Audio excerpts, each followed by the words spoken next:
And I looked at my life, and I didn't want to be driven by fear and anxiety anymore.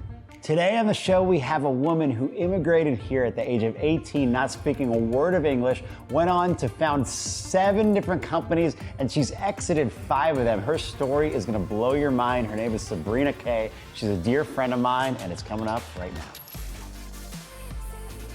Sabrina, thank you so much for coming on the show today. I'm so excited to get your story out to these people. I know you personally and know how amazing you are and what you've accomplished, so thanks for being here. It's my pleasure, Craig. It's always great to be in this house.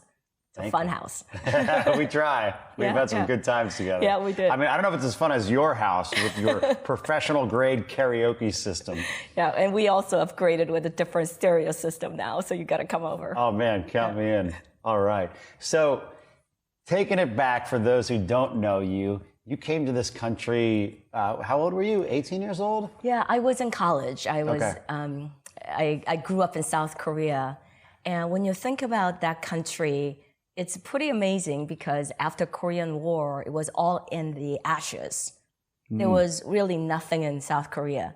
And regime is very similar to North Korea, if you think about it. Really? We had a president that was over 20 years. So it's not really a presidency, It's like it was more of a dictatorship. Yeah. And he had a 5-year plan for the next 5 years. So he was planning to dictate the country for 25 years. He was pretty much I think he was really a good, benevolent dictator. Okay. But Korea did not have a freedom. Okay, but as far as dictators go, he was one of the better ones? Yeah, it wasn't like, North Korean, person, Lockdown. but, there's definitely the ranking system in Korea.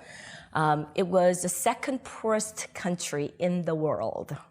And now it's 11th economy in the world. It was the second poorest. I had no idea. Second poorest country in the Wow, world. you So don't that's think one of of the Korea. only countries, I think next to Taiwan, that GDP growth is compounded year after year, every single year for the last 50 years. Wow, amazing. And when you think about that country that has no resources, the only capital they have is a human capital. And they all came from Korean mothers who are just viciously competitive. Viciously competitive. So was your mom viciously competitive then? And she was on top of it. Okay. She was on top of all moms. Oh, wow.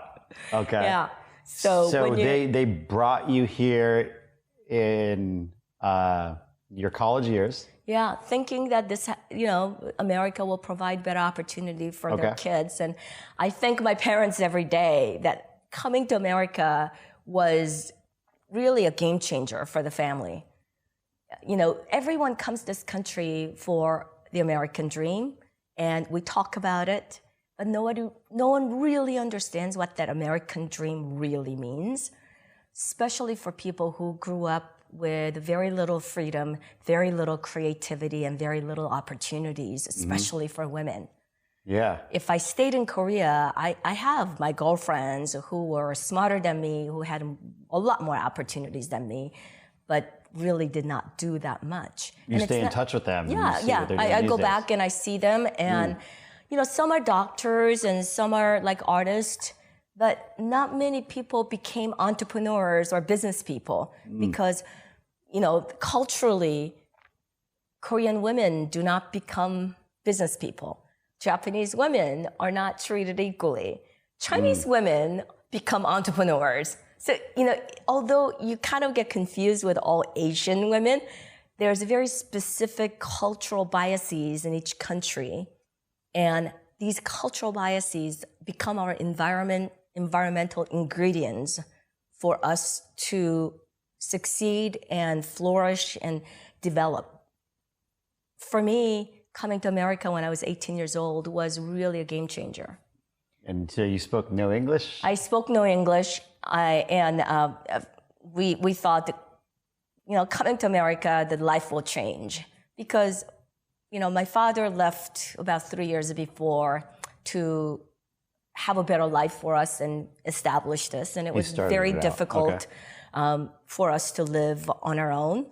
And we all felt that if we study really hard, work really hard, and go to America, everything will be great. coming to America, my father didn't have a green card. So he was sponsored by the company who was giving him a green card. That's how he came to the United States. Okay. So he was in a work visa. He was stuck in that company, which was a janitorial company. So when the family came, he kind of felt, okay, I'm making $1,000 a month being a janitor. We have 5 people in the family. We're going to make $5,000 a month. We're going to be rich. He thought everyone could just go to work. And we did. Oh, wow. So we were all janitors, cleaning toilets and... No way. Yeah. Oh, wow. Yeah. So... And that was when that was... your college years, did you try to get into an American school at the time? Yeah. And I got into K-State Long Beach because I, didn't have any SAT scores, and K-State schools were to take with a good grades. I was a good student in high school in Korea. Okay. So it was translated into an American grade system, and they accepted me. And the college counselor told me that, well, you don't speak any English. You're already 18, almost 19. Your English is never going to improve at the level as the speakers, native speakers. So do not go for the type of a career that requires any conversation. Wow. So he said, you can have computer science or mathematics. Huh, fascinating. That's what I chose, computer science and mathematics. Okay. But because my English was so poor, they made me to go to ESL class for like 4 years before I take English 101. I hated it so much that I learned English very quickly. Just to get out of that class. Oh my God, I hated that class so much. Yeah, I was carrying the audio cassette tape around, and when American people were talking, because they wouldn't talk to me, I would go just to sit next to them and just record their conversations. Oh, no way. And come home and try to pick up their accent. Oh, wow. So that's how I learned. Because in the class, it was just, I was not progressing that much. Everybody was like refugees. There were a lot of Cambodian refugees and Vietnamese refugees. And they were mostly guys also because it was a computer class. Okay. And it was me and one other Japanese girl, and we were just being harassed all the time and just hated that school. Wow. Yeah. So I was being a janitor, and my mom, we brought just little money, and we put all the money to buy a little sandwich shop. And I took 2 buses to get to that sandwich shop so that I can be a cashier. Oh, wow, you do that after school? Yeah, well, actually for breakfast, and then I went back to school after. Oh, wow. And then I did a fluff and fold at a laundromat during the weekends. You'd work at the laundromat? Yeah, laundromat and doing other people's laundry. Wow. And at night doing the janitorial service. So that's how we started in America. Mm-hmm. So, what a way. Yeah, no, but what a way to start American dream, right? Yeah. We were so, it was just so weird because if we were in Korea, we would have been too embarrassed to be a janitor because Koreans are very proud. We just had this we wanted to save our face and we wanted to appear to be wealthy, well-educated, and well-mannered people to each other. What I really loved about coming here is, one, we didn't know anyone, but also most people don't really care that much. Not as much as what I kind of felt in my country. Yeah. So it just gave me that freedom of whatever it takes because no one was watching us. So in Korea, South Korea, people care more about your job even than America. Yeah. Wow. Yeah. Okay. It's very important. That status is really important because Korea was in a ranking system with the kings and queens and commoners so it's top and down royalties. all the way. You got to know where you stand. All the way to slaves and prostitutes and and the concubines. Dang. So the grade system is not probably as bad as India, Okay. But Korea definitely had that very traditional ranking system. And they had like slavery there? Was it unspoken or was it just open? Open? It was not when I was growing up, but But it's taking it back from taking previous, it back few hundred years. They just remove a few things, but the line of status is still the same. Right. And they were not educated because they didn't have any access to any education at all. And when you're born as a nobi, which is the slave, then you're in that class. That's your class for the rest of your life, generation after generation. Oh, wow. So you would meet people that was their class, even if you're not allowed to look at anyone straight in their eyes who's not in your class. Whoa. Yeah. So, it's, we talk about it now. When you go to Korea, it's like a New York in steroids. It's not like that today? Oh my God. It's like Korea is a very, very developed metropolitan country. But just a few decades ago. Yeah, a few hundred years ago. But maybe a few decades ago was 50, 60 years ago was a Korean War. That's when it all started to change. So, I talk about this because there's kind of like DNA karma inside of us that we don't think about. How our parents were raised, they get programmed as a child, and then they just almost subconsciously, unconsciously program us exactly the way they were raised. Right, and we as kids mimic their behaviors to create the bond because it's all we know how to do, so we don't get abandoned. Right. Because unlike a deer that jumps out of the womb and can go live for itself, humans need other humans to take care of them up until, how old does a child have to be to survive on its own? A human child, maybe 10 or 12 or something. Right, but also society, then society created and manipulated this family values to stay in the family until 18.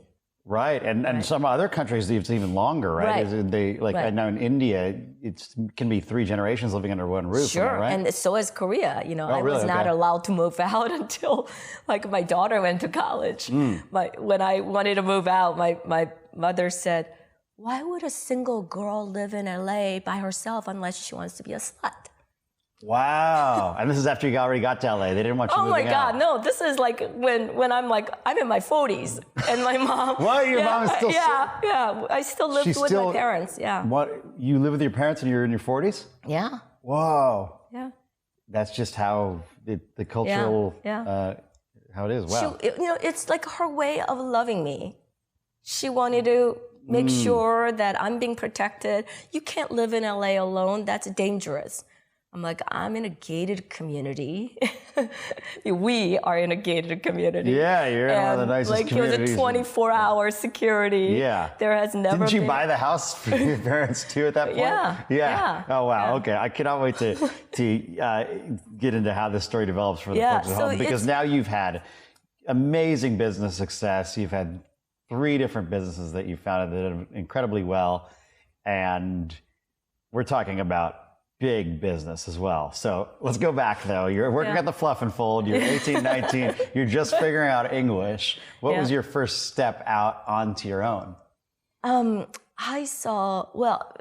another thing happened, which is probably the best blessing in my life. Growing up in Korea, we were all separate. Boys and girls are separated after elementary school. And then you're not allowed to even look at each other, not talk to each other. Oh, wow. And my mother was very strict about that. And she said, until you're 18, you can't talk to any boys. So I went to college. Now I'm allowed to talk to boys. First time I saw people kissing ever was in a college lawn, because all the kissing scenes in Korea were cut off. Stop. I'm serious. Even kissing. Yeah, You've never even TV seen shows. You've never even seen it. Oh and all the PG-13, like R-rated movie, you show the bare back. Now, all the Korean movies are like a soft porn. Like the country went all the way the other way around. Wow. If you see Parasite or Handmaiden, oh my God. I went to see that movie with my parents, and my father said, Mom does not feel very good. And he left. He was very uncomfortable. Oh boy. Yeah. But like Handmaiden is a very sexy movie, and that's like R-rated in Korea. Now it's and different, here it's like not rated. It's NR. Oh, really? Yeah. Oh, wow. So Korea is even more racy than the United States now. It's like maybe it's like a totally rebellion from so many years of it being compressed. But wow. when I was growing up, I've never seen anybody kissing. So you see that at college, and what is going through your head? But you read it in like books. Oh, so got it. Okay, so you have an imaginary. Okay, yeah. And when I got to a college campus, I see boys and girls kissing on the lawn. I was like so shocked. It was like weirdest thing that I've ever seen. And obviously you don't want to just stand there and stare at them either. And I very carefully talked to a boy that my mother told me that I can now. Then I got pregnant. Well, talked a little bit more than a boy, just to talk a little bit more. And I found out in a college health center that I was pregnant. Wow. And it was like I thought my life was really over because I grew up in a belief system that only virgins deserve to get married and have a happy life. And nobody would ever want me. And from that moment, I think I just grew up, because I felt that the child growing up in my inside. And when she was born, all I wanted is just to be a role model for my daughter and provide for her. Yeah. I just felt this incredible responsibility that she is going to depend on me to live. Wow. And interestingly enough, I was sitting at home so my parents moved in to help me to raise my daughter. And I was sitting at home reading a Korean newspaper with my dad. And I saw computers, doing all these fashion stuff. Okay. And was computers something that came very natural for you? Because when you were taking the classes? Yeah. Okay.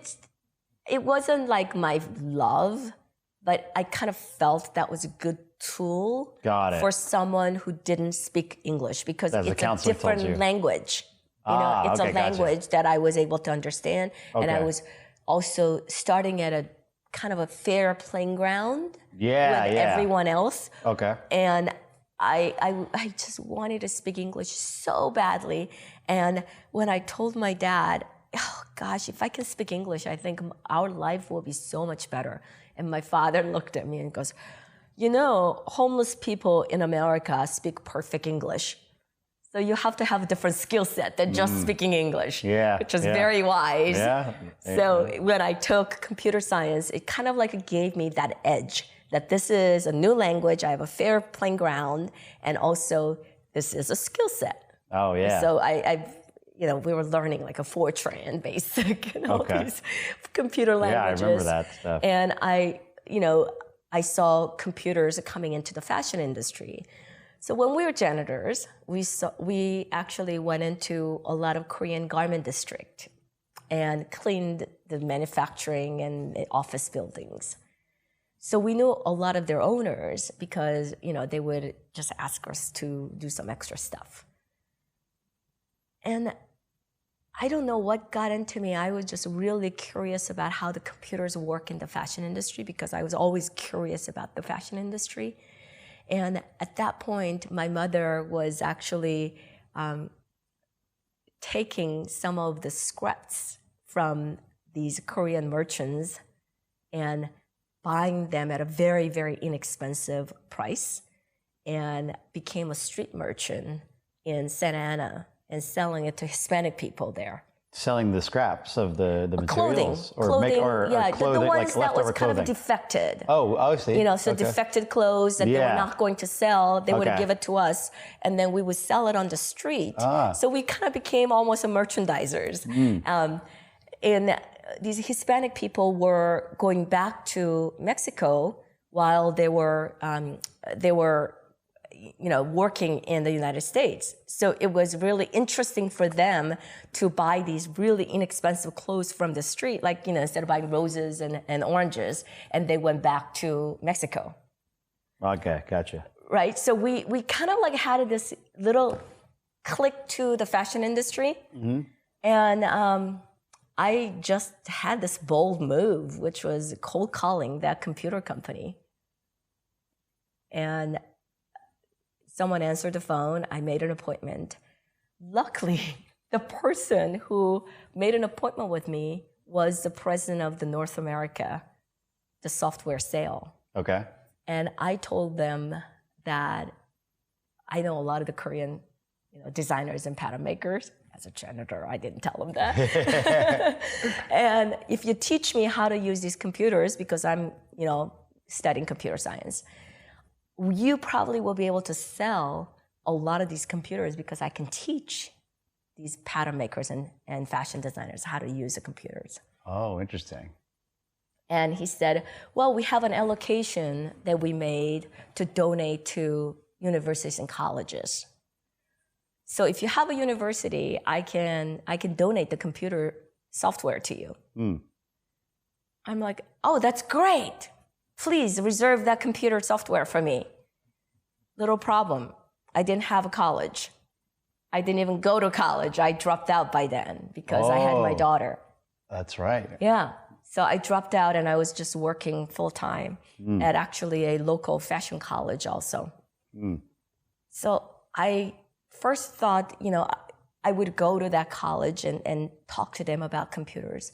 They had no interest in bringing the computers to their school.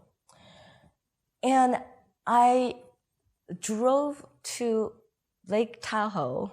I did a research, and that day there was a private college conference happening in Lake Tahoe. And I took my car, and my car was a big station wagon that just was like ready to fall apart. Oh, and that's like a 9-hour drive or 10 hours, right? Yeah. I've done that drive before. Oh, you I got arrested in Lake Tahoe when I was 19 for using a fake ID to buy beer. Oh, God. And I had to drive back up to go to court. Yeah. Yeah. I didn't even drink until 2014. So oh, wow. We had a very different life. Yeah. So I drove to Lake Tahoe to go to that conference. And first person I ran into was the executive director of the association, and who was the undersecretary of education during Reagan administration and just like an expert in the field. Okay. And he said, can I help you? And later on, he tells me the story because I was inducted to be in a Hall of Fame for the association. And he was introducing me and he said, this young lady shows up in Lake Tahoe. I remember that moment because she was the only person I saw in these 50-year-old white male conference, Asian, young, and beautiful. And I asked her, how can I help you? And she said, yes, I'm here to start a college. That's awesome. Yeah. So you just had the idea, you just do it on your own. Yeah. Wow. And he said, well, have you filed an application? And I said, no, not yet. I'm here to find out. Can you teach me? And he goes, well, how much time do you have? But I think he saw really the commitment, conviction, and determination in my eyes. And he helped me to where to go, what to do to start a college.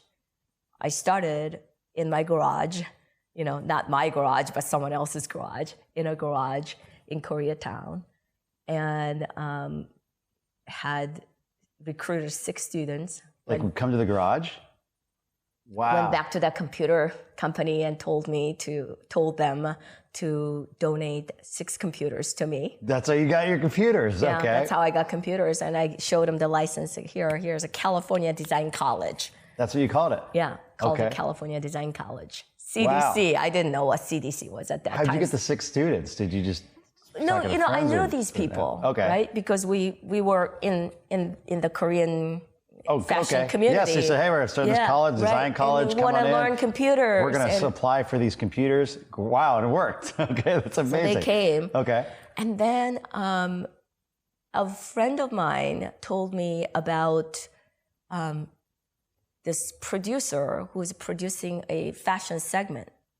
And I told them that, computers are going to be the next generation of the fashion industry. Produce it. Yeah. And I'm like, with me, like, Wow. And I'm like, what? And we kind of worked on the script together and made it into Korean fashion industry, past, present, and future. That segment somehow just hit the core of the Korean garment industry, which was the second largest population in the garment industry in Los Angeles. So Koreans kind of dominated the downtown jobber and all the garment industry, especially the manufacturing site. And I think the reason why it hit the core for that specific segment is because everyone felt that the language barrier to get into the mainstream was so high that they would never imagine doing it.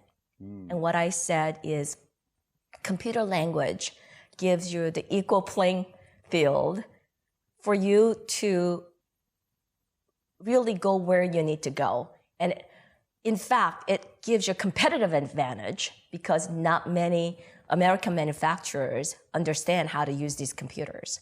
And Koreans, by nature, are much better at math and science because of the education system that we grew up in. And so more likely, you will learn faster and better. And this is how our future is going to be very different.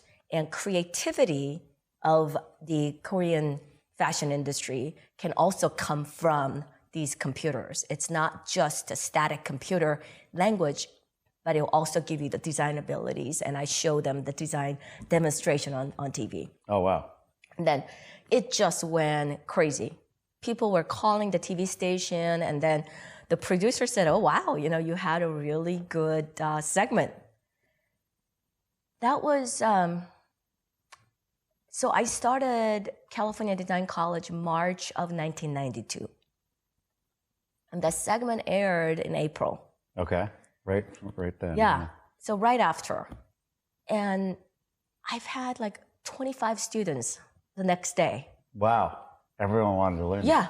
And it was like, I didn't spend $1 on marketing. So now. And were they coming to the garage? Right, yeah. So garage, so I had to do like night class, day class, and also the evening class. The weekend class. So I had 3 different shifts.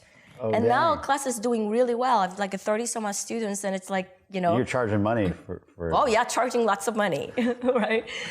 But we were not accredited yet. Okay. So we were, still pretty modest tuition. Okay. And building this institution. Mom and dad started working for me, and it's like, we were like on track. We're ready to go. Right in the middle of Koreatown. April 29th, LA riot happened. And we're right next to iMagnet that was so rooted, and it was all burnt down. Oh, wow. And my mom was so scared that we went down to Orange County. She thought there was a Korean war. We need to go to South. Oh, wow. Were you there during the riots? You, like, personally? So Wednesday night was a payroll. I was sitting in my office doing my payroll. The security guard came and knocked on the door and said, you gotta get out. And I said, why? There's a riot. And I said, no, I need to do payroll. And said, I'm gonna send all the students home. But no, you can't do that. We don't have time to do makeup class. And they said, no, you don't understand. There's a fire and guns everywhere. And he kicked everybody out. And I was so much in a zone, I didn't know what was happening until security really knocked on the door. And everyone left. And the next day, my mom was so scared. She took everybody, the entire family, to South, in our uncle's house. Wow. Yeah. And I was watching TV, and they were showing iMagnet. And right next to it is my school. And I can see about half of it but I see I Magnum burning down, and everything was all, like rooted. And I really want to go and, save the school. And there are computers inside, right? And my mom said, there's no way you're going to go. So I snuck out early in the morning, very early, like 5 o'clock in the morning. And I went there. And, just a silly, silly little thing. Because it was a garage space, we had these, like a garage door. No one could get in. Oh, because the metal door. It was a metal garage door. Wow. Yeah. And, obviously, when we closed it, we locked that door. Yeah. And it's just like a small little pedal lock. But nobody knew what it was inside. Okay. Or nobody even guessed there were like very expensive computers. They're just going for the inside. easy stuff, windows and things like that can break. Wow. Right. Was there still stuff going on when you got there, or was it that street was cleared out? So I smelled gunfire. I smelled the fire. But it was 5 o'clock in the morning. Oh, God. So there were not many people. There were designer shoes on the street. I mean, it was like such a sad, sad part of humanity that you saw. Wow. And did you get your computers, or did you leave it because you felt that I left it there. The storm would pass? The producer called me and asked me, we need your help. So I was in Los Angeles. We need your help. And there was a student rally at UCLA that media is portraying Koreans and African Americans as if, this is Korean-African war, African-American war. And we don't feel that way. How do you feel? You're absolutely right. This is not a racial issue. This is more of a socio-economical issue. And there are a lot of people who are suffering, and there are a lot of people who are, very scared. And this is why it happened. It's not just a racial issue, and we have to look at this as a totality. I went there with a cameraman that I worked with, and the rally was at 2 o'clock. It's pouring rain, and I did a whole segment and came back. We didn't have time to dub the audio. So there was video on the screen, and I was live audio dubbing with no script. No way. Yeah. Oh, wow. And after the segment was done... It was on a news station? Yeah, it was Channel 18, KTLA, okay. and in Korean. Wow. And I, had my hair all soaking wet, and I, basically did a live audio dubbing. After that was done, everyone gave me standing ovation. I get a phone call from my mom. Why does your hair look so terrible? My gosh. I'm like, because, Mom, I came directly from the rally. But that segment put me on the map. The next day, the newspaper had a full-page article about my story as a next generation of the leader. And the producer gave me a TV segment, 20-minute TV segment called Assimilating into America with Sabrina. No kidding. Yeah. Oh, wow. And then I got called into the radio station, and, magazines start calling me to write newspaper columns and magazine columns about the fashion industry. I became like a fashion expert the next day. Wow. We spent $0 in advertising. Whatever I was selling, people were buying. And more students have it. More students were coming. I became like Oprah Winfrey of Koreatown. That's what a lot of people were saying. Oh my gosh. Because I would call a Korean restaurant, and they would recognize my voice. Really? For food delivery. No and kidding. all I have to say is, I want dumpling soup. And go, oh my God, is this a Sabrina Kay? Wow. Yeah, that's how people were recognizing my voice, recognizing what we were doing. And it was such a special It was transforming time. the community. Yeah, and also it was transformational for me. I was a 20-something who didn't know anything. And then I met this advertising executive who was very, very good to me. He came to me to do actually American Express commercial. because I was an American Express customer and they wanted to do these entrepreneurial stories. And then he goes, you are much more than that. Let me help you to grow this college. And he took on our school at like a 10% of what he usually charges.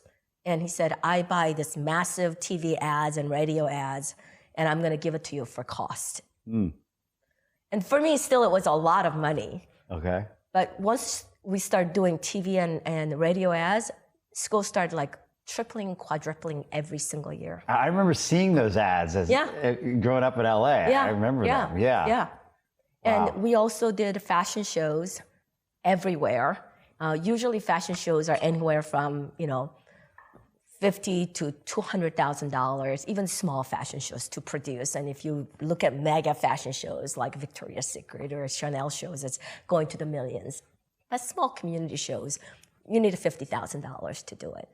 I figured out with my models, there were like about 5 models who I was so good, friends with. And they were all dancers. So we choreographed the entire fashion show to be 10 minutes doing dancing. And while 2 are dancing, 2 would go in and change and 1 will come out and dance. Right? So it was just very entertaining. So we became kind of like opening act of all charity events. Oh, wow. And by doing that, all the parents end up seeing the fashion shows, and then I introduced the designers who are our students at the end. Oh, yeah. Right. So now, like all the Americans are coming into California Design College. Wow. So I kind of like it. You're making the student designers into superstars with the fashion show. Sure. That's so cool. Yeah. And then by the time it hit about 10th year, now I'm financially very, very, very comfortable.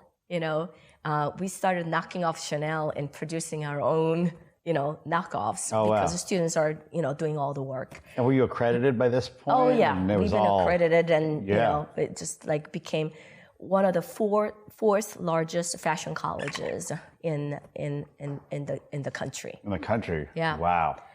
And the founder of our art institute, Bob Nussin, came to have lunch with me. He was kind of like a magazine cover in the education sector because he's a visionary and just really an amazing human being. So I was like very flattered to have lunch with him. He said, and he wanted to have a tour, gave him a tour of the school. Yeah, so he was kind of overseeing the competitor, the Art Institute, in a way, and you were California Design College. Yeah, okay. It was kind of a competitor. But he was the big fish. Yeah, okay. Because Art Institute had 57 campuses, right? And we were just one campus school. Got it.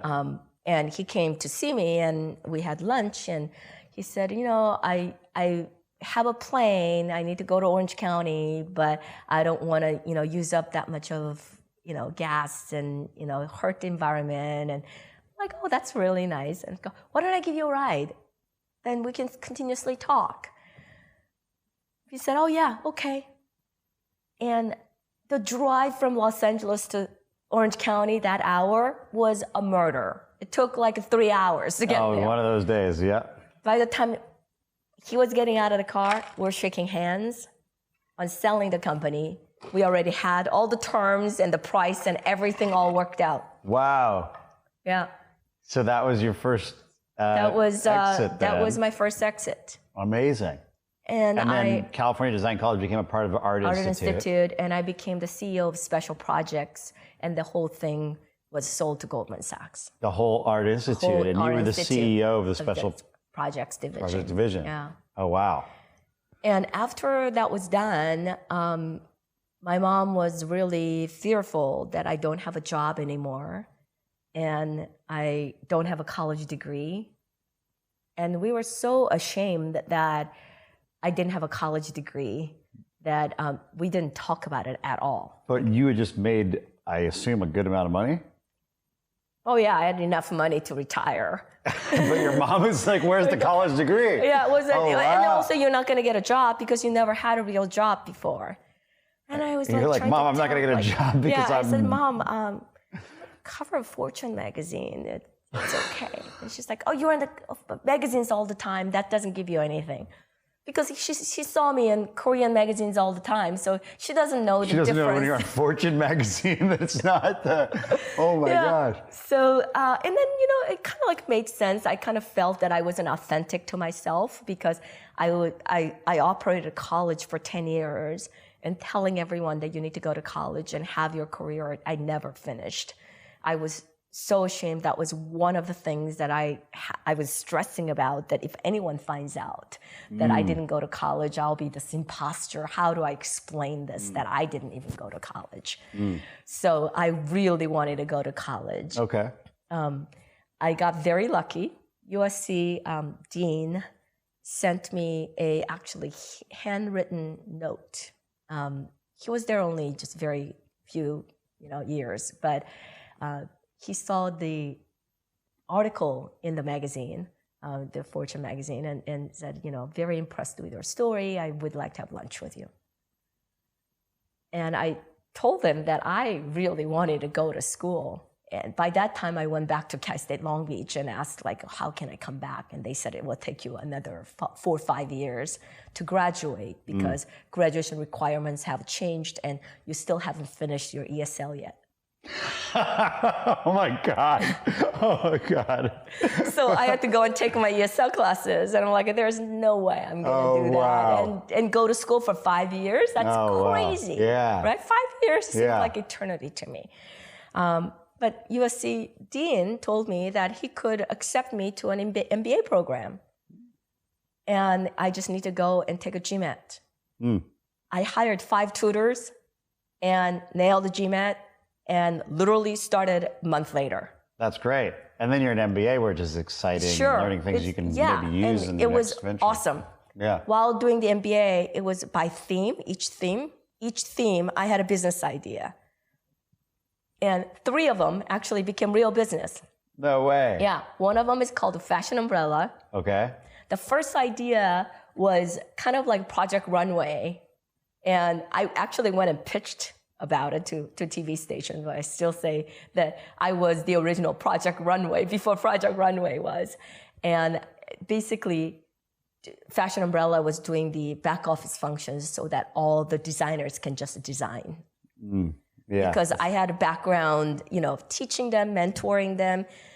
So before there was any accelerator, it was more like a fashion accelerator.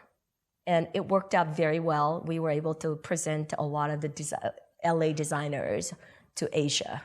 And cool. that was our connection to Korea and China. Nice. And we went for the fashion shows there in both countries, and the designers were able to promote their designs internationally. The second, I think it was a theme 8, a corporate strategy. One of the founders of our USC MBA program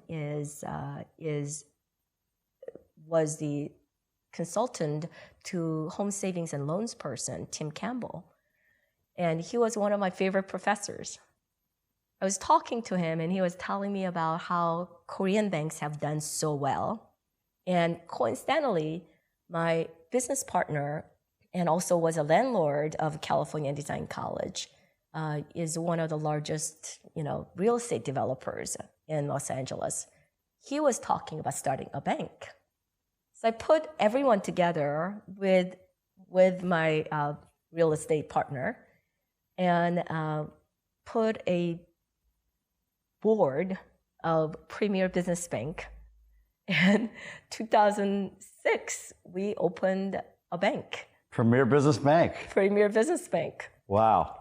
And that was really the worst time to open a bank. That's right, because a couple of years later, things went downhill. But right? at Were that you time, hands-on in operations in the bank too? Yeah, but at that time, it was the best thing to do. We were oversubscribed. People wanted to be part of it. 2008 happened. All the banks were going bankrupt. We were like really hanging by a little thread to survive. We didn't have any bad loans like a lot of the banks. 2010 comes, needed more money. So I keep putting money in, keep raising more money. And because banks, the government was taking out all the competition and was not giving any licenses, we were able to buy other banks and other, startups. Oh, wow. So we kind of grew, weird, organic and M&A way. And I sold it to First Foundation Bank last year. Wow. So that's a really kind of like a great story that started in the MBA project. Yeah.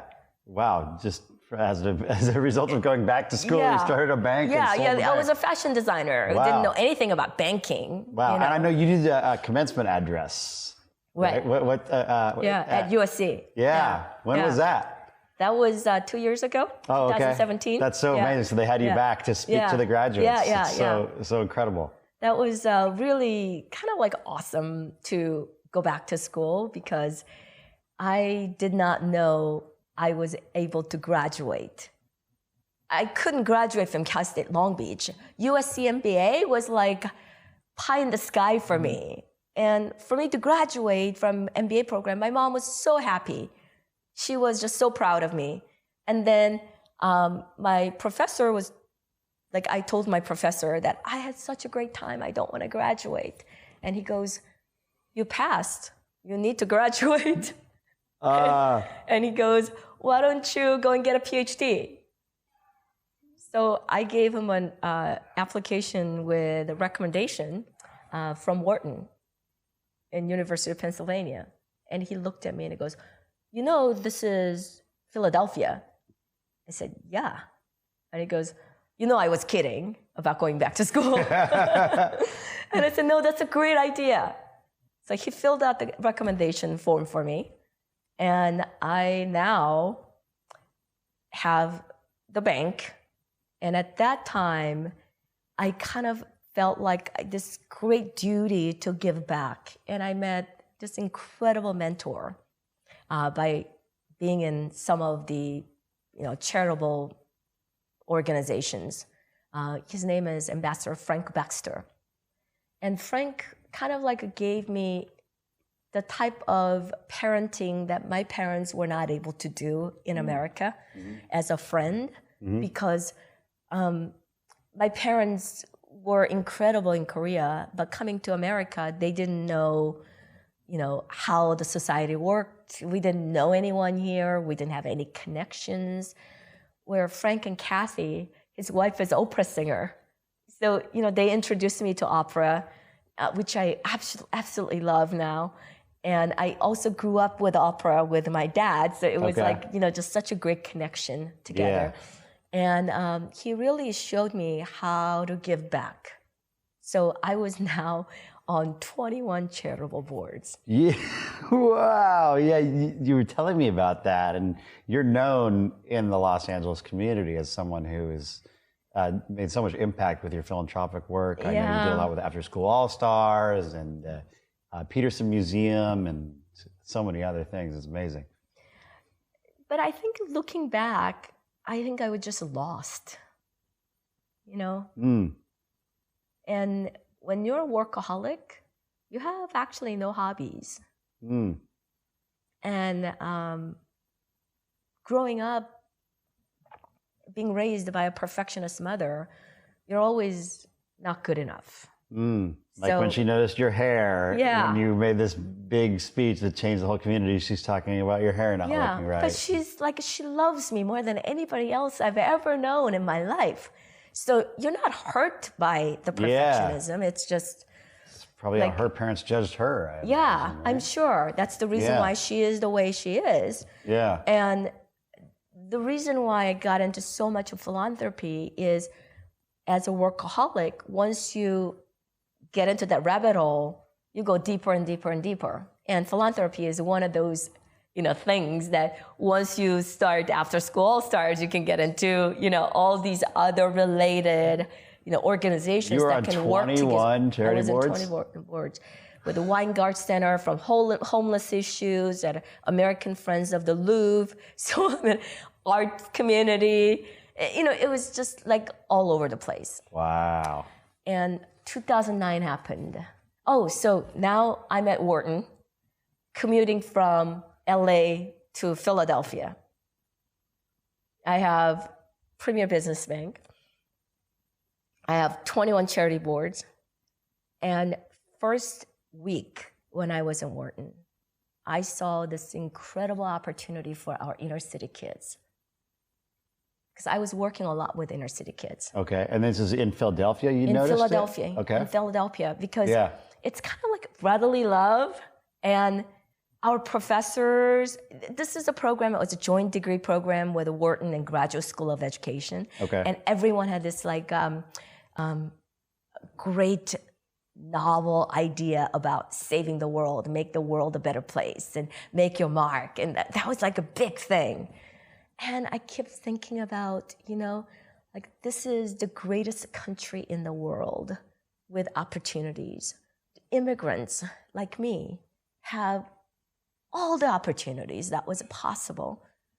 But I work with inner city kids who have no education. And we are 23 out of 25 developed countries in education system. When we test the STEM education, that's where we rank. Wow. And it's an embarrassment.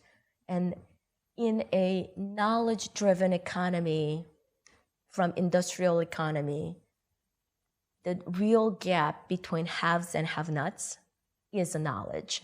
Yeah, education. In education. Can do it, yeah. So that creates the knowledge, and then if you don't have that, you're stuck. Right. I told my professors that I knocked off Chanel and made a lot of money. Can I knock off Wharton and teach our inner city kids? And they said, still shamelessly, we're going to help you out. So every morning that week when I was in Wharton, we were in a Steinberg executive classroom, and we were drawing out different learning models and how we can effectively teach students with experiential learning and also, like project-based learning instead of chalk and talk, which is a lecture-based. Because our kids learn so much more creatively. And I needed a laboratory. So I came home and bought Fremont College as a laboratory. It was actually Platt College at that time. Okay, so it was a small college. Like a shell of a college. It had 57 students. And did you raise funds, or you just acquired it with your own? Had enough money out of pocket, and then it's to be your testing lab to figure out better education systems. Exactly. And when I wanted to really change everything, I had one employee left because I had to let everybody go. And 57 students, we changed the name to Fremont College and started doing a lot of, research. And that research was really fascinating because our human brains have different core competencies. You have a DNA to be tall or short. You have a DNA to be blue eyes or, brown eyes. You have a DNA to be either creative, organized, data-driven, or very people-oriented. Ned Herman, who was the chief learning officer for GE, have done a 20-year longitudinal study. And I saw that study just really fascinating. And I wanted to do a study on top of that.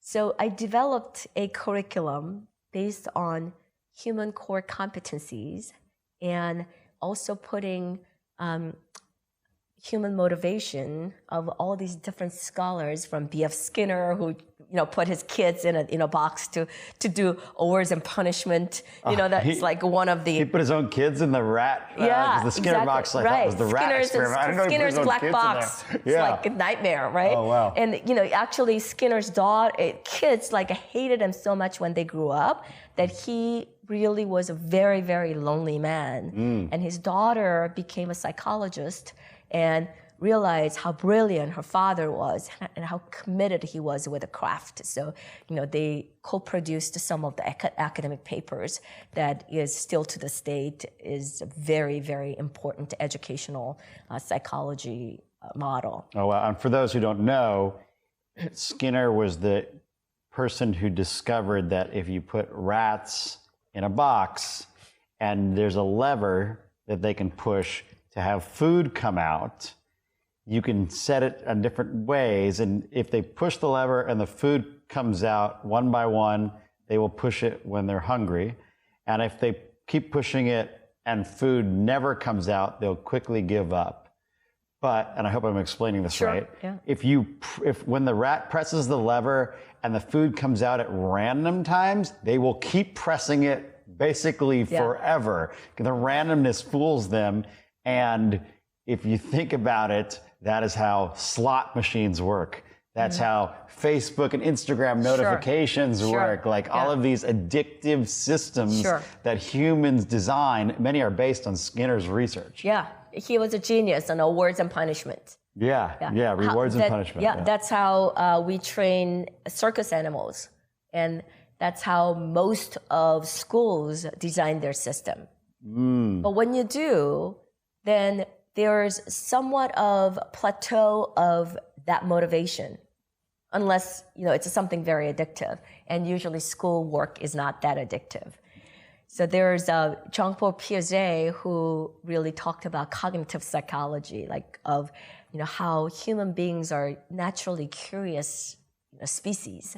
So if you give enough curiosity to human beings, they'll learn naturally. But for me, the person who just really changed my perspective about learning was Lev Vygotsky. He was a Russian. Not many people know about him, but there are scholars who talk about Lev Vygotsky just so passionately because he was the one who brought in social culturalism. So for example, you're a white guy. If you were born in China, raised by Chinese parents, you would not know how to speak English. You'll be speaking Chinese. Right? That's how we learn, by our environment. So if you create the right environment for our students, then they'll learn.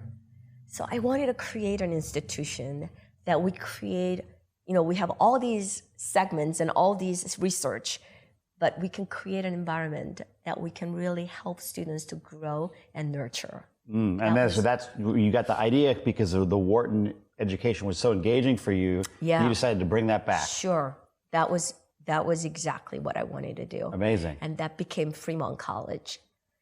And then we were growing like leaps and bounds and, won all the awards. We became School of Distinction, School of Excellence by our Accreditation Commission. And 2015, the regulations start changing. I will always miss the grace and elegance of our President Obama. And he was a beautiful president. Some of his policies and regulations really hurt so many businesses. And painted some sectors with one brush stroke that I never felt. I came here as a woman who didn't speak English, who didn't have a college degree, single mom. I was never prejudiced until I got into education. And that was a for-profit education. That brush stroke was so horrendous that I was embarrassed to be in education. But that did not stop me. The regulations were so horrible that the sector almost went completely bankrupt. So you couldn't teach the way you wanted to anymore. Is that what it was, to maintain your accredited status? And just to give you just a little background, there was a algorithm that government put as a something called gainful employment, and that's only for for-profit colleges. Just tax difference, as long as your tax-exempt state is nonprofit and the president of the university makes $5-6 million, you're still exempt on all of these. But if the status is for-profit, then this was all really a lot driven by short sellers because there was a publicly traded market of about $30 billion that they could have made. And the short sellers came in around 2010 when there was nothing to short because everything was just bare bottom at 2009 and 2010. They saw the for-profit college sector going in so high and just bet a lot on the for-profit college sector going down. There are a lot of bad apples in every sector, and so did this sector. And then they get highlighted, and absolutely the regulations. And the regulations just came and killed everybody. Oh man! And that was probably one of the worst professional periods of my time, because every day I thought we're gonna go bankrupt. I was embarrassed and I was humiliated by being in the education sector. I didn't feel good about what I was doing. Employees were leaving because the media just bashed the private colleges so much. Oh, wow. I was on the board of the, at that time, Career College Association, which is a national association for the private colleges. And they changed the name of the association because career colleges became such a horrible, terrible word. Wow. Where I think medical schools are career colleges, law schools are career colleges. You're providing career. What's wrong with that? Yeah. That's what America's all about. You learn things that are applicable, unlike at university. Sometimes we spend, what, was it 2 years with the general education stuff still? Yeah, yeah. So now, I'm now almost finishing my, college degree. I finished my college degree in 2009. I came back. Yeah. Sorry, I want to interrupt and just ask. Yeah. How did it go with your mom when you got your first college degree? Was she happy or was she... Oh, when I got my MBA, she was so happy. When I got my doctorate, she was a little confused because while I was going to Philadelphia, now I have Fremont College, Premier Business Bank, Fashion Umbrella. I'm still on 21 charitable boards, and I'm commuting from LA to Philadelphia. I told my mother that, I saw people who didn't have a master's were taking doctorate because you can actually transfer all the doctorate courses and get another master. That sounds like that would have been a really cool thing to do. And she goes, no, you couldn't have done that because you don't have a bachelor's. And I was like, Mom, you're right. And then she goes, but this is 50% off. You should definitely do that and get another master. So now I have like two the second master that I'm working on. And she said, it's a joint doctorate program, do both. So I'm doing both of doctorate programs.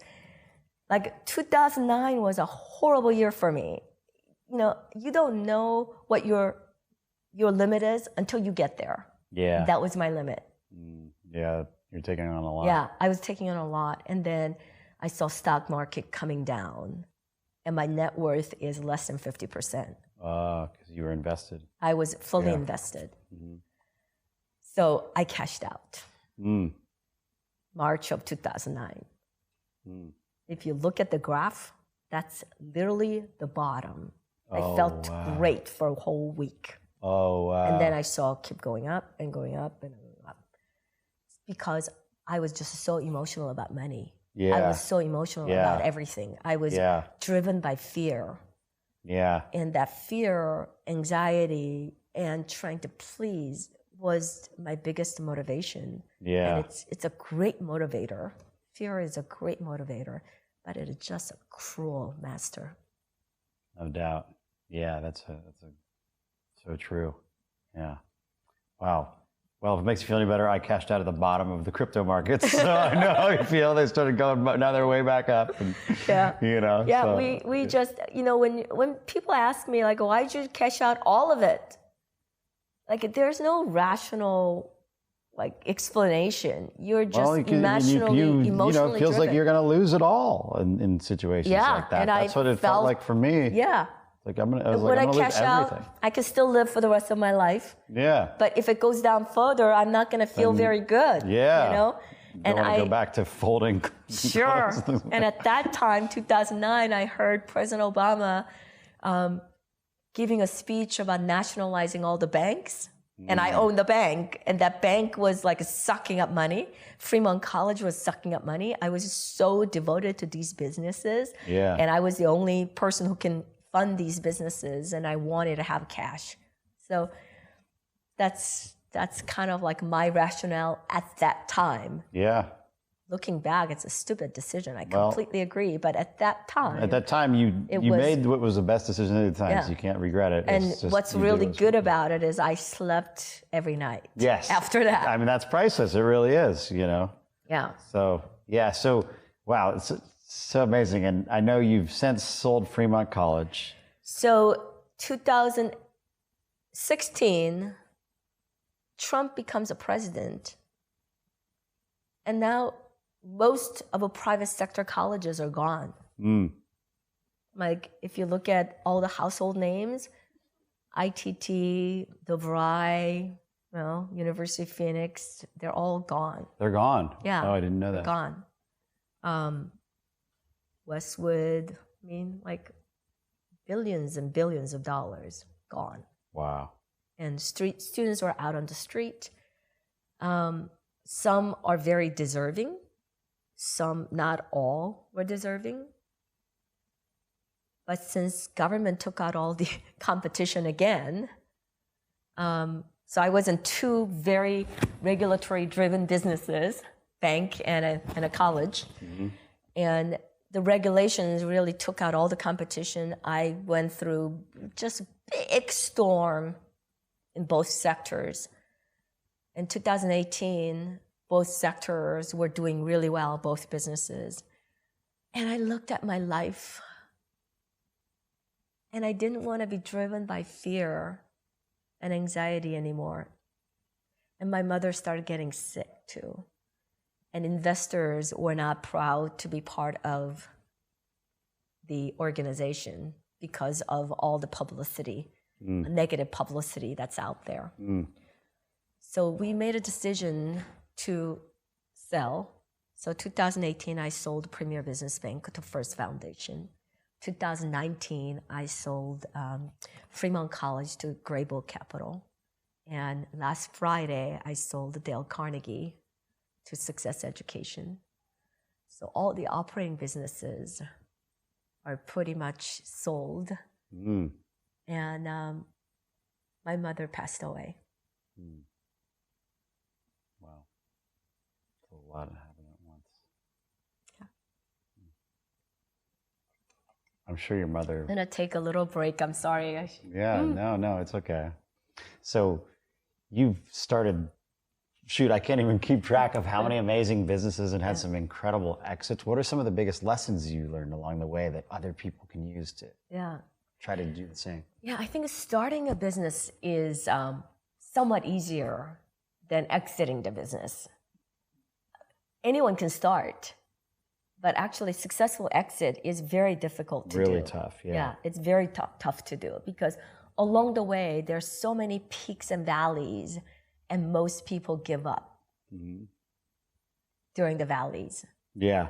And how you can survive during those struggles really gives you the trajectory of what your success is going to be in your life. When you're starting the business, I think very important thing is, I call it my 5 fingers. Okay. You need to have that infrastructure. Even if it's 1 or 2 people, you need to have the infrastructure to really grow the business. And that, first infrastructure, most important infrastructure is a product.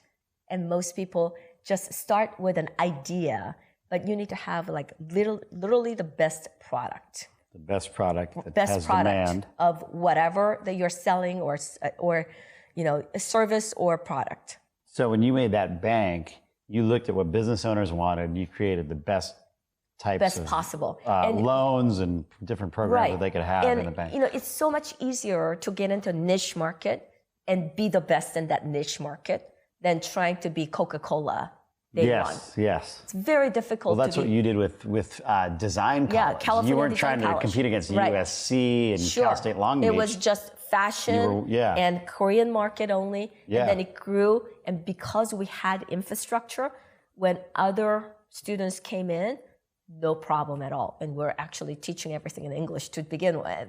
We weren't teaching it in Korean. Same thing with a bank. We started as a multi-ethnic bank with about $5 million to $50 million businesses, smaller businesses, and giving them the type of loans and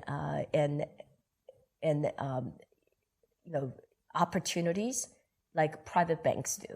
You picked that niche of businesses and you thought, okay, what are the specific type of products that these businesses need? Sure. And it's because my co-founder and the one of the biggest investors of the bank was one of the largest real estate developers. So he knew all the businesses. A lot of the tenants. Yeah. And the tenants were $5 to $50 million businesses. Yeah. So that was just, you go where your market is and what that market needs are with that product.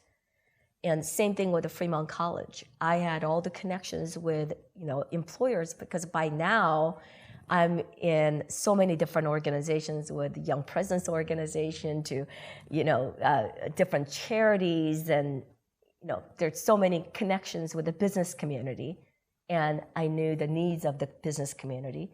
I also had a lot of connections with inner city kids and the needs of the inner city, and connected those two. So you make the best product possible. Amazing. Yeah. And the second is sales and marketing. If you don't know your customer, you should not have a business. And most of the time, people talk about, oh, I have a great idea. And, what is your business? And people talk about their product or service. But you always have to start with your customer. And that customer is the most important thing. And it's not just treating the customer, it's knowing the psyche of the customer. Yeah. Right? And where's their pain point and how can I solve that problem? Yes, I always say it's not about what you want, it's about what they want. So stop talking about it in the way you want to hear about it. Talk about your product in the way they want to hear it. That's going to speak and they can to understand. Their dreams. Absolutely. And yes, easy to understand. Yeah. That simplicity and the beauty of Steve Jobs is he can talk human, not tech. Yes. Right? Yes. And it's like 1,000 songs in your pocket. There's no tech in that word. Yeah. And that's how you need to talk to your customers. And the third is, like most people don't combine operations and technology, but nowadays operations is technology. If you don't have the infrastructure technology, then there's no operations. The systems and features that comes with that operations is so important. And the fourth is the accounting and finance. And a lot of startups, they just outsource, like accounting and finance, and CEOs and the people who are co-founders don't even care because it's someone else's money. Mm-hmm. And they also think, that private equity is going to care about the money. But private equity is there to provide money for you. Money is like a raw ingredient. It's not a steak. It's a cow. You need to make that into beef. And not only that, you're not going to eat that whole steak raw. You have to season it and make it into a dish and then put it in a beautiful package to sell. Yeah. And private equity is giving you a cow. Yes, so funny. So true. So a lot of startups that think about money, like that's one of the most important things. I got to raise money. If you don't have these infrastructure, money is not going to do anything. Right. Interestingly enough, you're just going to blow it. Yeah. And if you're running at too big of a loss, I mean, it's a rare time right now when you see companies that are able to do that, but that's not going to last forever. Yeah. But money solves a lot of problems in business. Yeah. So weirdly enough, if you know how to raise money, the company will keep going, but there will be an end. There will. Absolutely. Right? And there will not be an exit. Yes, unless you find someone that wants to take on all that debt or take on your bleeding company. Right. Yeah. Right. And that exit is not going to be a pretty exit. Yeah, and these companies like WeWork, for example, that have come to the market or considered coming to the market, they didn't even make it to market because they were bleeding off so much cash, are changing the landscape. So I think that we've been in a rare period where companies have been able to raise money and sell products at huge operating loss, but the market is refusing them now. You know, you can see the valuation of Casper mattress, which loses like $300 every mattress they sell. They lose $300. There was a blogger that made a point that their business model would improve if their business model was just standing on the corner giving $300 to them to walk by, because they wouldn't have to do all this stuff. It's crazy. But their valuation that they were going for, I think, got cut more than in half when they went to the public markets. So I think same thing with the Kmart. When they first, started, when they bought the Kmart, they said exactly the same thing. We're going to lose every $10 for every customer who comes in, but we're going to have a great company. Yeah. So what is your business model? If your business model is, for example, real estate, and you can, float it, because that's what everyone was suspecting because of the equity that's going in the real estate, then Kmart can maybe afford to lose the money. Amazon, because it was going after the market share with the infrastructure, and we will eventually make money, you can afford to lose the money at the beginning. So it really depends on how you structure it. But one of the most important thing is that organizational structure. The fifth is obviously taking care of the customer. So that customer service and the feedback of customer service to marketing to operations, that constant feedback of the 5 is very, very important. And if you look at it, Amazon is excellent at that. Yes, they've always anticipated customers' needs and built around them. Yeah, and that recommended for thing it's a killer. It's like, I don't need these, but Amazon told me that I do. Yeah, other people bought this. Yeah, somehow it feels like I need it, right? Yeah. And somehow I just grabbed so many great things because of that feedback loop that Amazon developed. And as our machine learning is getting stronger each day, I think we can learn so much of consumer behavior. And if you're ahead of that curve, you'll get better product and better services for the consumers. Well said. And that goes into creating new products too. You can take those feedback loops and study them, study the data, study what your customers like, and design the next product that they want. Don't design the next product that you want. Sure. And then you'll have a successful launch. If you let them tell you, we like to survey our customers, and we will ask them straight up, we'll send them a list of 5 products. Which of these would you want to buy next? Just to ask them, and they will tell you. Yeah. And then once you get the winner, put it against 4 others and say, which of these would you like to buy next, and see if it wins again. Yeah. And then you know what product to make, so you avoid a flop. So many businesses just guess, and they'll make what they want to make and not getting that customer feedback. So so I'm so in agreement. Yeah. So startup is really that simple, in a sense that you have a business infrastructure, make the good product, and have the constant feedback of these 5 golden fingers that I'm talking about. Yeah. And then you just keep doing the same thing and not losing the sight of what's happening in the trend. So that that consistency is so important, because everyone talks about innovation, but innovation is so overrated because you cannot innovate every single day. Right, and innovation can be copied so quickly these days. Exactly. Yeah. And my joke when I was doing my fashion company is, why innovate when you can imitate? Because it was so much faster and better. Yeah. And you just do slightly better. And we have seen so much innovation failing. Yeah. But transformation is what's really, really important. Yeah, when you're the innovator, you're going to have people that follow what you do and do the exact same thing. So the way to stay ahead of them is, I don't think you should stop innovating, but it really comes down to just knowing what customers want, treating them right, and then everything that you added on top of that to make the offering go out smoothly. And I think as profitable as possible, or as close to break even as possible, if you want to be playing the long game. Yeah, yeah. And also, the execution, even mediocre ideas that's executed beautifully will succeed a lot more and go much further and have a much better exit than beautiful idea that's poorly executed. Well, it's like McDonald's is not the best tasting burger. Right. And look at that infrastructure. Yeah. You know what's really genius about McDonald's is, number one, I don't go to McDonald's, so I don't know, but like Big Mac, French fries, and milkshake. Most people take those, like number 2, number 3. You know what it does? It cuts down so much of human error and time on a fast food restaurant. Those are 2 things that's really important. Yeah. Right? Human error and time. So customers order that way. The back off, the cashier, who is minimum wage person, also just put in number 2. Punches one number instead of punching 3 different things. Remove so much human error. I never thought about that. Yeah. Yeah. And instead of customers going, let me get Big Mac and let's see, maybe French fries. They just say, or maybe number 1. What size do those fries come in? Right. Maybe I'll get a medium. Was that enough for one person?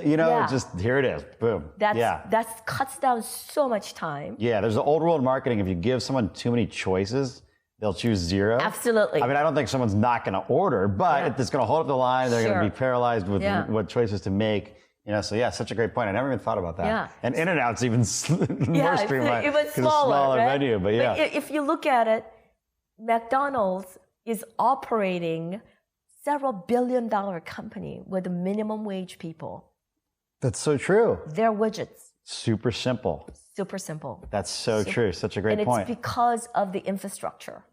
That's a great way to explain the importance of infrastructure. Right. If minimum wage people can operate it at $1 billion level, multiple billion-dollar level, it's got to be simple and it's got to be human error proof. Absolutely. Love that. And look at that. That infrastructure also prevents anyone stealing from it. Yes. Right? Because you can't calculate how to, you can't steal from McDonald's. Yeah. Because there are so many different hands and they're all cash business. And fast food restaurants, employees steal all the time. But at McDonald's, it's almost impossible. Oh, really? Oh, I didn't know that. Yeah, my wife, their family had Subway restaurants and theft was a big problem. Right. But at McDonald's, it's almost impossible because of the infrastructure. Because of the infrastructure. So Warren Buffett said something really that resonated in my heart for a long time, which is you got to create a business that fools and thieves can run, because someday fools and thieves will run your business. Oh my gosh, Isn't that so awesome? wild. Yeah, that's so wild. And when it comes to, I don't want to say anything. Right. But every business owner, every entrepreneur have gone through the pain of fools and thieves. Yeah. Every single one of them. It's going to happen. Yeah, it's going to happen. It's going to happen. And wow. it comes from the best of the people in weird circumstances, and we all make a bad decision once in a while. Like you don't know. can protect against that. Yeah, you don't know. Wow. Yeah. But if love you jamming with that, you on this stuff. That's infrastructure. That's really most important thing in business. Yeah.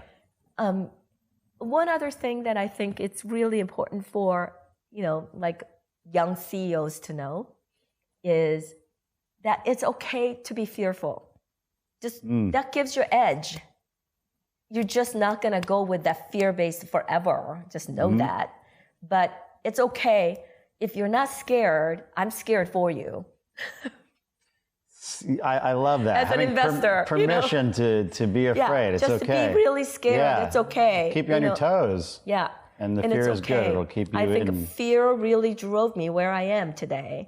And if you just know how to channel that fear with energy, the positive energy, and getting things done, and making your goals, and just so many. We have so many fears, and we need approval of others. And when you're young, that's okay. In your 20s, all these self-help stuff that I'm doing right now, I'm so glad I didn't know that when I was in my 20s.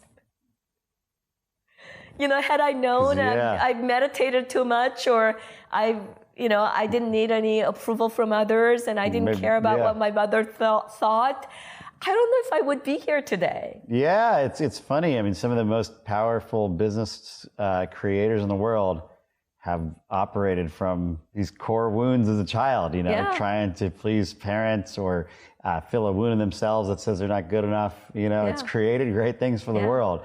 It's interesting because it makes me think, coming into fatherhood, Sarah and I are trying to start a family this year. Yeah, I know. It's Congratulations. Thank you. Yeah. Not yet, though, right? Not yet, but soon. Yeah.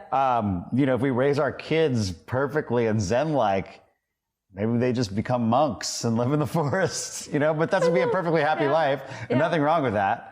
Yeah. But I think one of the reasons why I was driven to become financially successful is because my parents were quite frugal growing up. Mm-hmm. I always had food on the table. The lights were always on at a roof over our head.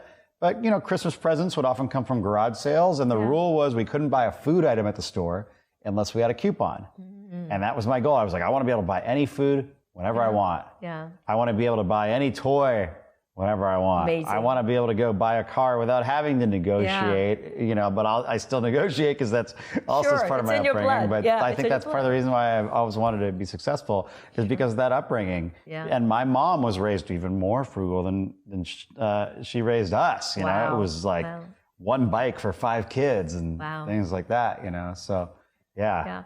All of our adversaries that we have as a child, it just is a seed for us to succeed. A seed to succeed. I love that. Yeah. Yes. One of the things I say when I speak on stage is your shit is your superpower. The shit you went through, you got through that, and then it becomes strength. You literally turn it into strength. Yeah. And you got to know what your seeds are.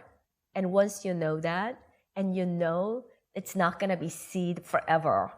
It's going to be a tree. It's going to be a flower. It's going to just grow to be something else.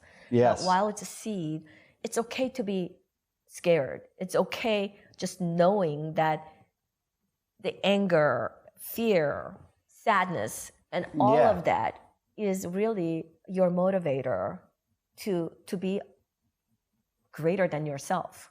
Yeah. So did you name your book yet? Because your seeds are your strength is a cool name for a book.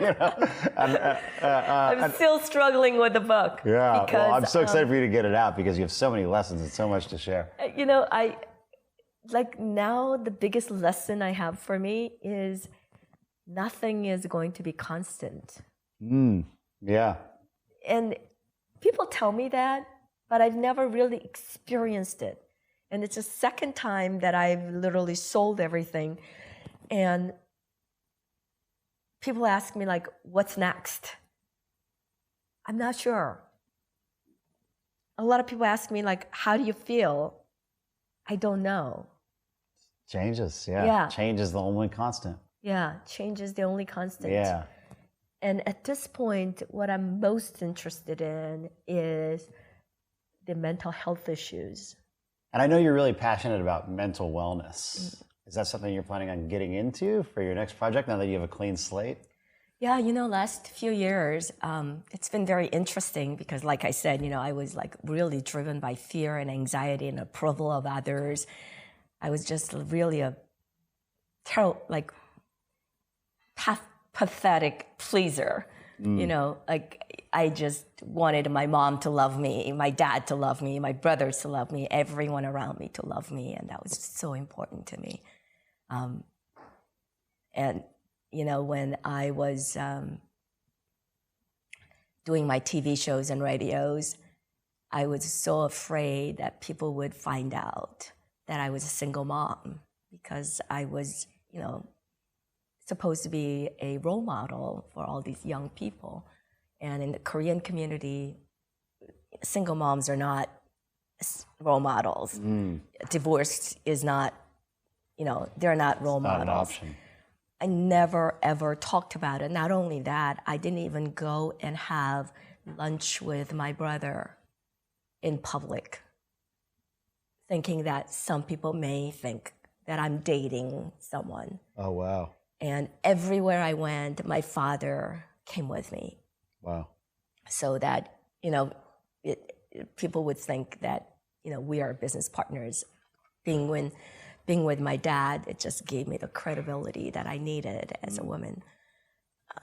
All of that, I think I started learning a lot more about what real self-confidence and self-compassion look like. It's so easy to say that. And if anyone look at me, and no one's going to say, oh, she has a low self-esteem. But we're all insecure. all humans are insecure. And if anyone says, I have no insecurities, that's a person who's really insecure and who's really afraid of that insecurities. So our insecurities are our strength, but it's not the strength that you can go with forever either. Yes, yes. So if you look at life like a river, the rivers have different waves and then areas that's really wide and the areas that's very narrow and fast and high streams. But at the end, the rivers really run into this beautiful ocean and the calmness of the ocean. And you could become part of something that's greater than river. You know, and that all oceans really come from that river. Beautiful way to describe it. Yeah. I really wanted to discover what that self-compassion looked like. In the last few years, I have gone through a lot of different, modalities to access that.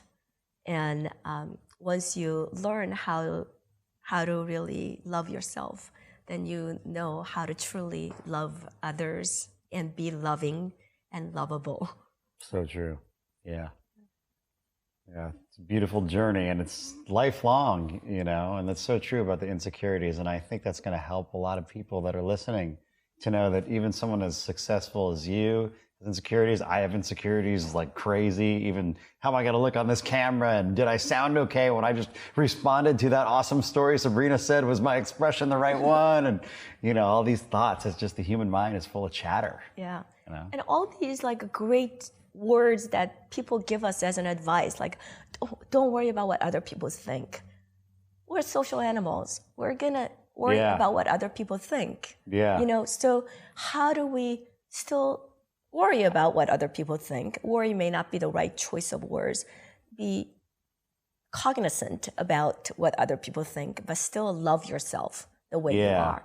And those are kind of like life challenges that you can really have through meditation, through different practices. There are things that I have done that's really helpful. One is called expressive writing. Okay. And at night, if there's anything that really bothered me, either that day or things that's been bothering me for a long time, I just write. I have 20 minutes, I put it in a clock, and I just write. Just write it out. Write it out, and then tear it out, and burn it. Yeah. Tear it out in small pieces, and I put it in a little bowl, the metal bowl. Yeah. And then make a sound. Yeah. And meditate, and then burn it. That's great. Yeah. And so that, some people say like, oh, I'm such a great writer, I want to keep it. I don't want to keep the things that's in my head. Yeah. It's gone. You want to make it to be like symbolically out of your system. That's great. Yeah, I was just at a workshop that and that we did the same workshop at different times. And what I liked about their writing exercise was they said, write like you're an angry kid and don't worry about the grammar. Just write angry. Be like, oh yeah, I'm so damn angry about this. And why did you do this? And how dare? And, it gets a lot of emotion out and it's just getting it out of your body. Because if you don't express it out, it stays in and it haunts you and it turns into things like insomnia or even ulcers and physical health issues. It's so important to get it out. So that's a great method. Yeah. There's a great doctor, John Sorno, who wrote Healing Your Back. My mother passed away having 2 fusion surgeries. She was filleted like a salmon, and all of her backbones were replaced. Oh, wow. But Dr. Sarno was a spine surgeon, basically saying 90% of the spine surgery is unnecessary. After Mom passed away, I read that book again. I read that book a long time ago, but it didn't click to me until my mom passed away. And I was very close to her. I was with her every day. I got the best doctors. And I think she died because of her perfectionism. And she was never able to express and never had that relaxing moment. She was always worried about everything. And that made her who she is. She's got 3 kids and both of my brothers are medical doctors. And we came from nothing, And she also drove my dad, to be a very successful person. I think it just whatever made you successful can also kill you. Yeah. So we have to understand what that change really does for you at what period of our time. And, you know, people say like money cannot buy you happiness, so don't worry about money.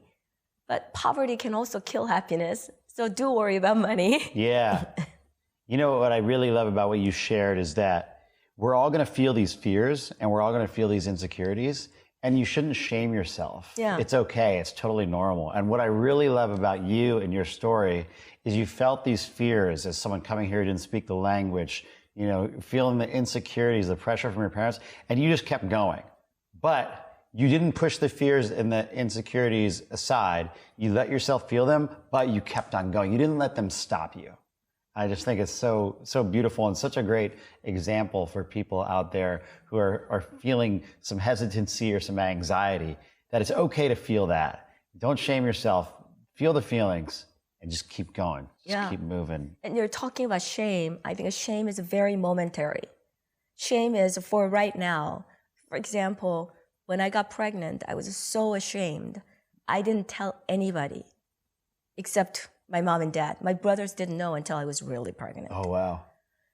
I dropped out of college because I didn't want my friends to find out. Wow. I didn't have any friends until my daughter was like about 4 or 5 years old. Wow. I was so ashamed of not graduating from college. I never told anyone. I was so fearful that someone was going to find out. Wow. Now I have 2 masters and a doctorate without a college degree. That's kind of cool. So I talk about it. I'm like, what happened for something that I was so ashamed that I tried so hard to hide are the things that I'm very proud of. Yeah. You know? The seeds turn into the strength. Exactly. It's just very, very momentary. So just knowing that when you feel that shame, just know that it's going to pass. It's going to pass. And it's probably going to make you stronger. It's going to make the thing you feel the shame about Sure. is probably going to make you stronger long term. Sure. It's a foundation. It builds resilience. And the only way you're going to fail is by quitting. That's right.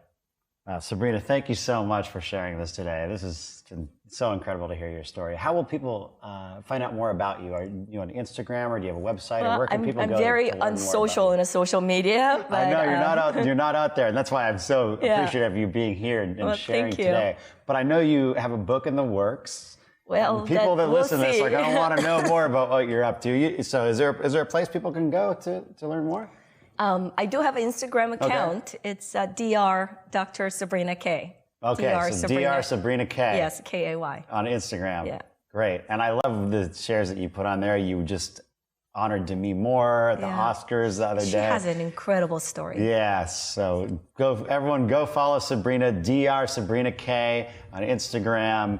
Thank you so much for being here. This has been really special. I really appreciate you. It was really wonderful. Thanks so much for watching. If you want to hear a story that's even wilder than that one, click here. You only have 5 seconds though. 5, 4, 3, 2, 1, go!